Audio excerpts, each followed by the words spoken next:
साथियों, स्वागत आप सबों का। थोड़ी देर पहले जो वीडियो बना हुआ था, तमाम लोगों ने भी जो ऑर्डर कॉपी आया है, ओरल ऑर्डर है, इसको लेकर के अपनी अपनी राय स्पष्टता के साथ प्रस्तुत की हैं।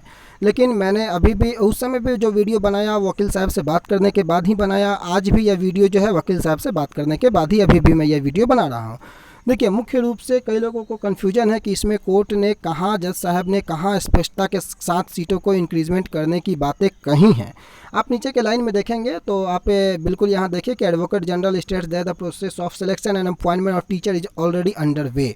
बिल्कुल, जब अभी भी मैंने वकील साहब से पूछी इस बातों को, चूँकि अभ्यर्थियों का लगातार फ़ोन कॉल आया, तो यह बातें वकील साहब से पूछा गया कि भाई आप बताएं कि अभ्यर्थी ऐसे ऐसे प्रश्नों को कर रहे हैं, तो उनका भी यही स्पष्ट रूप से कहना है कि देखिए, कोर्ट ने इसी मुद्दे को आधार बना करके इस केस को क्लोज किया है कि वहाँ अधिवक्ता महोदय ने सभी क्वालिफाई की ज्वाइनिंग हेतु मार्ग को प्रशस्त कर दिया है। इस कारण से उन्होंने जज साहब के सामने इस बातों को एक्सेप्ट की है। और पिटिशनर की जो बातें थी कि सीट बढ़ा करके सभी क्वालिफाई अभ्यर्थियों की ज्वाइनिंग की प्रोसेस को आप आगे बढ़ाएं ताकि सभी क्वालिफाई को फेयर अपॉर्चुनिटी मिले, और उसको लेकर के उन्होंने उस बात को एक्सेप्ट किया। उन्होंने कहा कि सभी क्वालिफाई अभ्यर्थियों की ज्वाइनिंग हेतु सरकार ने जो है मार्ग को बढ़ा दिया है, आगे प्रोसेस को आगे बढ़ा दिया है, तब जाकर के जज साहब ने इस केस को क्लोज किया है।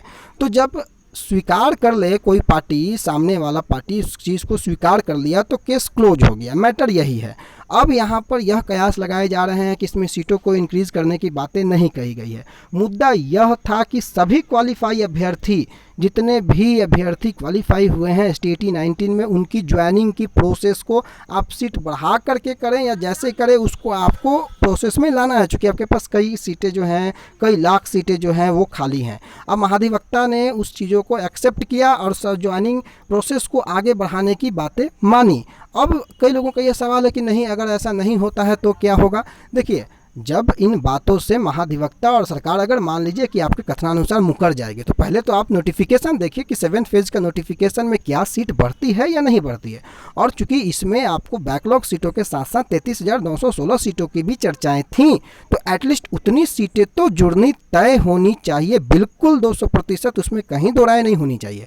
और आपके मन में जो कन्फ्यूजन है, बिल्कुल, चूँकि आपको पता है कि निगेटिव पॉजिटिव हर सिक्के के दो पहलू होते हैं, लेकिन आप यह बात ध्यान रखें कि जब कोर्ट में, और ये ओरल ऑर्डर है, और जब यह बात महाधिवक्ता महोदय के द्वारा स्पष्ट रूप से अगर एक्सेप्ट की गई है कि इन सारे अभ्यर्थियों की ज्वाइनिंग की प्रक्रिया जो है वो अंडरगोइंग है, ऑन वे है, तो अब उसमें अगर सारे अभ्यर्थियों की ज्वाइनिंग की प्रक्रिया नहीं पूरी होती है, सीटें नहीं बढ़ती हैं, तब जाकर के कोई मामला बनता है, फिर से केस को रीओपन की बातें हों, चाहे जाकर के फिर दूसरा कोई मामला हो।